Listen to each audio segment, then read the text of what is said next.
If you're just joining me for the first time this week, I started the week talking about the baptism of Jesus as it's recorded in the Gospel of Mark. Then the last half of the week, I've been focused on the question, what does the baptism of Jesus mean for the way we live our lives each and every day? Today, 3 questions and an invitation. Hello, I'm Stuart Baskin, pastor of First Presbyterian Church of Tyler, Texas. And this is your daily devotional for Saturday, January 17th, 2026. During certain times of the year, the Revised Common Lectionary, from which we regularly take our scripture readings for Sunday, the texts over a period of weeks tell a story. During most of the year, the texts simply take us through particular books of the Bible. In Advent, the storyline is the preparation for the coming of God's Messiah. After Christmas, and especially after Epiphany, the storyline begins with the baptism of Jesus, which we celebrate on the first Sunday after Epiphany. And Epiphany, of course, occurs on January 6th. Then, for the Sundays between the baptism of Jesus and the beginning of Lent, the storyline focuses on our response to the baptism of Jesus.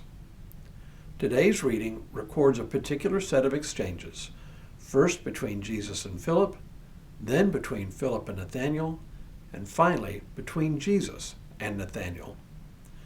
Listen to this strange encounter found in the Gospel of John. The next day, Jesus decided to go to Galilee.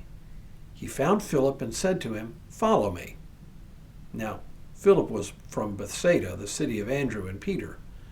Philip found Nathanael and said to him, "We have found him about whom Moses in the law and also the prophets wrote, Jesus, son of Joseph from Nazareth." Nathanael asked him, "Can anything good come out of Nazareth?" Philip said to him, "Come and see."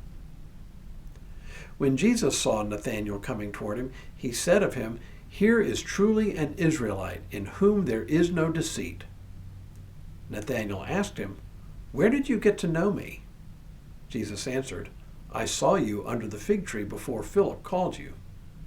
Nathanael replied, "Rabbi, you are the Son of God. You are the King of Israel." Jesus answered, "Do you believe because I told you that I saw you under the fig tree? You will see greater things than these." And he said to him, "Very truly I tell you, you will see heaven opened, and the angels of God ascending and descending upon the Son of Man." So, as texts go, this one seems pretty straightforward. Jesus encounters 2 men and calls them to be disciples. In the case of Philip, it couldn't be more straightforward. Jesus sees Philip. Jesus says, "Follow me." Now, if this were any other gospel account, we would then read something like, "And Philip followed." But not here. John is always a little enigmatic. It is implied that Philip follows him, but not directly stated.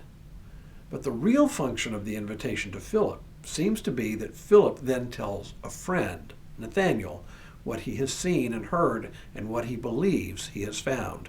"We have found him about whom Moses in the law and also the prophets wrote, Jesus, son of Joseph from Nazareth." Now things get interesting, even real. Nathanael, I think, speaks for all of us who question things. Can anything good come out of Nazareth? Clearly, Nathanael from Bethsaida on the shores of the Sea of Galilee doesn't trust people from the hills, and Nazareth is in the hills. We all have a tendency, rightly or wrongly, to prejudge people from certain places.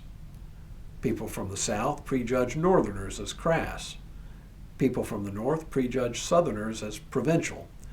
And everyone prejudges Texans as brash. Nathanael is just human. He's just like the rest of us. But notice what Philip says in response. "Come and see." No rebuttal of Nathanael's prejudgment. No argument to sidetrack the action. Just a simple invitation for Nathanael to come and judge for himself. What is so important here is Philip's response to Jesus. He doesn't sit on what he's found. He immediately shares it. He bears witness. How did he know that Jesus was the one whom Moses and the prophets had written? We have no clue, and John doesn't tell us. But somehow he knows, and he tells. That's how to respond to Jesus. Now may God continue to bless you and keep you in all that you do this day and in all the days ahead.